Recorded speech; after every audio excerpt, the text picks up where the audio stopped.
Alors, salam alaikum, bismillah, salatu salam ala rasoulillah. Alors, le monde du livre au Canada. Alors, ça fait maintenant plus de 8 ans, 10 ans que je vends du livre au Canada.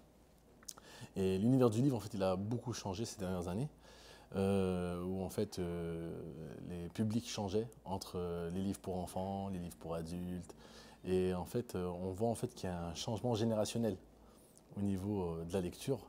Et qu'avant, il y avait beaucoup de mamans, vu qu'en fait, c'était les premières générations d'immigrants qui venaient au Canada. Du coup, en fait, c'était pas les jeunes nécessairement qui lisaient, mais c'était les parents. Et vu que les parents, ils voulaient éduquer leurs enfants, du coup, ils achetaient beaucoup de livres pour enfants. Et là, en ce moment même, il y a aussi, bon, les livres pour enfants, c'est toujours un classique, on en aura toujours besoin, quoi qu'il en soit. Et là, en fait, il y a la nouvelle génération de jeunes qui, par exemple, sont très attachés aux réseaux sociaux, qui ont, en fait, je pense, beaucoup plus de difficultés à s'attacher aux livres. Du coup, ce qui est intéressant dans ça, c'est qu'en fait, le taux d'attention, il est très très faible. Du coup, en fait, les livres qui se vendent le plus, ce sont vraiment les classiques, les B.A.B.A, qui sont par exemple la Sirah du Prophète sallam, les livres de hadith, Bukhari Muslim, et tous les grands livres qui sont reliés en fait au B.A.B.A de notre religion. Et en fait, ce qui est intéressant, c'est qu'il y a toujours certaines personnes, par exemple, qui viennent en boutique et qui me demandent justement, t'aurais pas le livre de Malak Ben Abi, de Héritage? Ouais, je suis bilais sur les réseaux, j'aurais besoin en fait de ce petit référence, etc. Du coup, c'est intéressant qu'il y a toujours en fait une flamme au niveau de la lecture et que les gens sont toujours intéressés à lire, même si le débit, il a diminué. Mais ça reste que ce n'est pas quelque chose qui est éteint ou qui est comment je pourrais dire, qui s'apprête à la baisse, mais je pense quelque chose qui doit être maintenu, même si les temps sont difficiles actuellement. En fait, je trouve que l'écart il est beaucoup plus grand.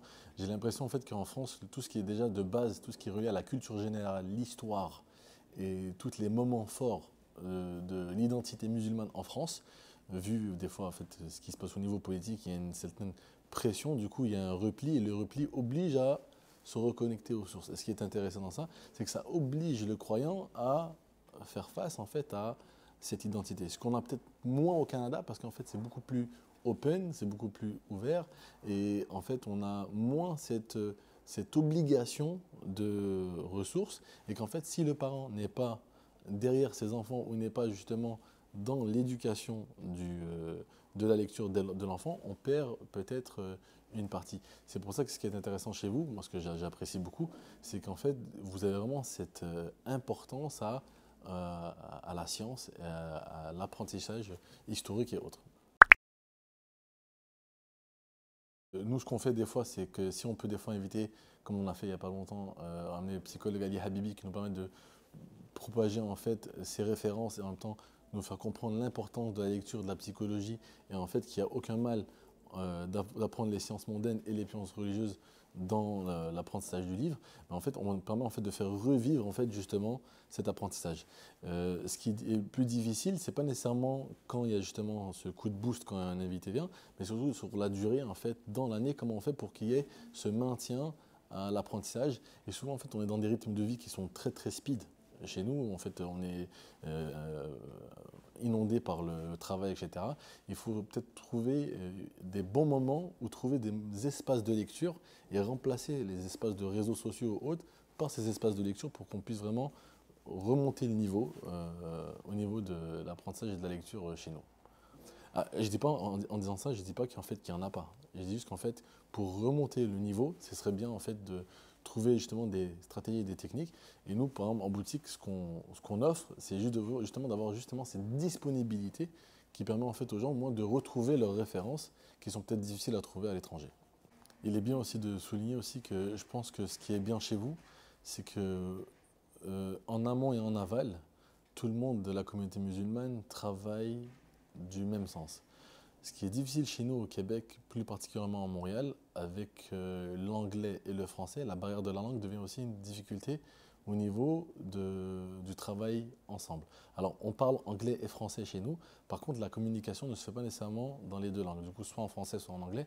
Du coup, chaque positionnement canal de communication fait en sorte que ça rajoute malheureusement une petite barrière sur l'apprentissage. Est-ce que je vais prendre mon cours en anglais? Est-ce que je vais prendre mon livre en anglais? Est-ce que je vais prendre mon livre en français? Est-ce que je vais prendre mon livre en arabe ou dans d'autres langues? Et là, c'est là que ça devient intéressant parce qu'en fait, ce sont peut-être des petits détails qui font la différence, mais ça fait la différence justement dans la communication. Par exemple, moi, ça fait plus de 7-8 ans que je vends des livres et les livres en anglais que je vends, ce sont que les basiques de chez les basiques.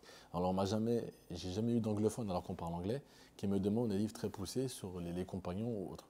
Mais ça va être des livres basiques sur comment faire la prière, des Corans en anglais et voilà. Pourtant, on m'avait dit justement que sur le marché anglophone, l'offre elle était vraiment diversifiée. Oui. En fait, dans le marché anglophone, ce qu'il faut savoir, c'est que le Canada et le Québec, il faut vraiment séparer les choses. Le Québec, c'est justement colonisation française, ça parle français. Tout l'Ouest canadien, il est anglophone et tout l'Amérique, les US, ça parle anglais. Du coup, le marché américain, il est développé par rapport à ça. Nous, en fait, nos références, c'est que les références françaises.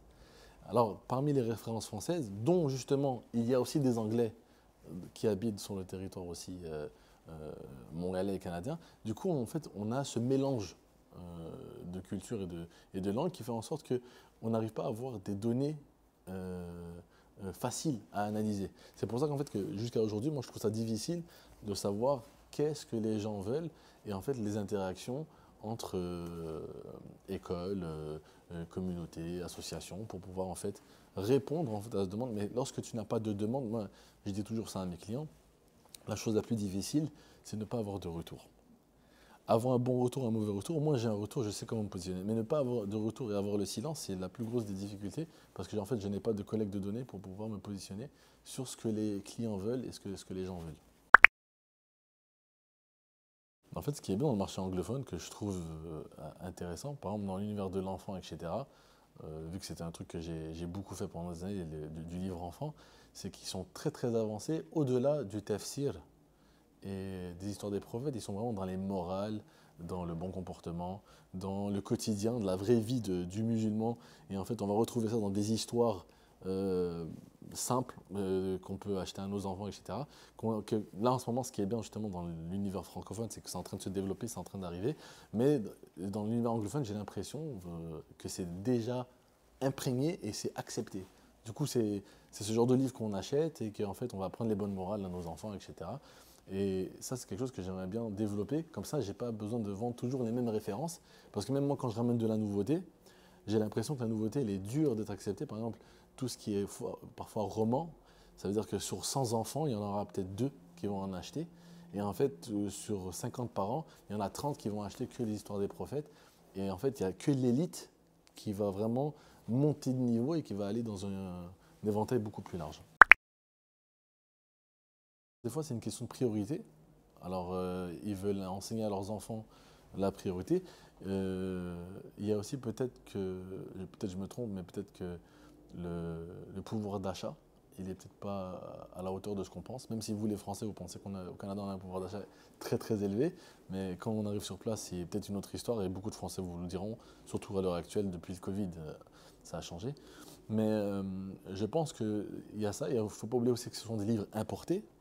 Du coup, c'est pas de l'impression locale, etc. Du coup, ça fait une différence au niveau de la tarification. Malheureusement, des fois, c'est un peu cher, même si c'est très relatif à chacun. Alors, on peut acheter un melon d'eau à 50 dollars et dire que c'est pas cher, et acheter un livre à 20 euros et on va dire que c'est cher. Mais les freins sont souvent reliés. Je pense pas que le prix, c'est un frein. Je pense vraiment que c'est un mindset. Et c'est toute l'éducation qu'il y a derrière entre les imams, les associations. Parce qu'en fait, si tout le monde tire, et c'est ça qu'il y a chez vous, c'est que chez vous, vous avez l'accès à tout ce qui est institut, apprentissage, volonté. Moi, il y a un cher qui était venu de chez vous, qui était venu nous voir, il nous a dit que votre dunya est trop forte.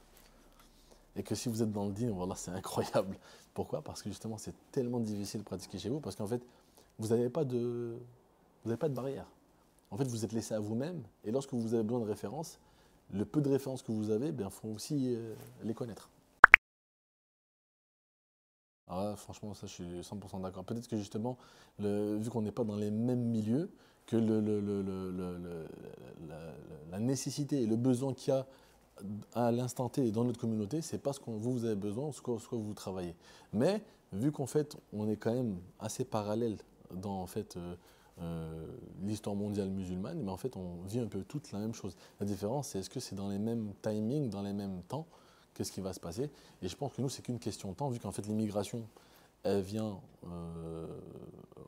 de partout dans le monde, France, Nord-Afrique, Mali, Sénégal. Et en fait, c'est qu'une question de temps pour qu'en fait, qu'on puisse réellement développer, même si à l'heure actuelle, c'est quand même très développé, c'est très bien ce qui se passe. Et je pense que c'est qu'une question de temps. De toute façon, moi, je vais remettre une parabole, peut-être que tu as oublié, mais il y a 8 ans, quand je suis venu te voir et que je disais que je faisais du livre et que j'avais beaucoup de difficultés à faire du livre, tu m'as toujours dit, reste patient, ça viendra plus tard. Ben, je suis resté patient et c'est pour ça que je suis encore dedans. Parce que je pense que si tu m'aurais pas dit de rester dedans, j'aurais essayé de trouver quelque chose d'autre justement pour pouvoir me vendre du livre. Et je pense que c'est important d'avoir accès à la science, quoi qu'il en soit. Bonne question. Je ne sais pas des fois si c'est les matrix dans lesquelles on grandit. En fait, des fois, les matrix dans lesquelles on grandit, des fois, on est dépassé et en fait, on voit toujours l'autre des fois meilleur. Mais est-ce que du côté anglais, c'est réellement meilleur? On ne sait pas, en fait. Moi, des fois, quand je vois ce qui se passe dans l'univers anglophone, je trouve que la, la- la réflexion française, elle est très intéressante. Elle est des fois plus éveillée que la réflexion anglaise parce que justement, elles font face à une résistance que peut-être l'anglais n'a pas ou que c'est une autre forme de résistance. Du coup, c'est pas le même marché. Et à la fin, qu'est-ce qui se passe? C'est qu'on voit toujours plus vers ailleurs, alors que ce que vous avez déjà construit, c'est déjà incroyable.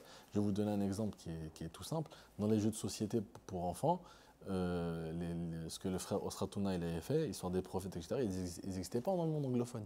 Et pour moi, c'était des jeux de société qui étaient incroyables, super bien faits, qu'ils auraient dû être traduits en anglais pour justement euh, faire tout le marché américain.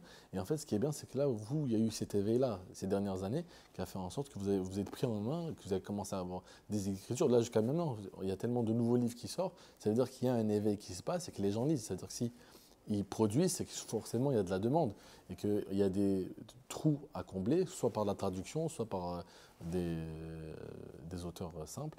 Et je pense que c'est intéressant parce qu'en fait, la lecture ne doit jamais mourir.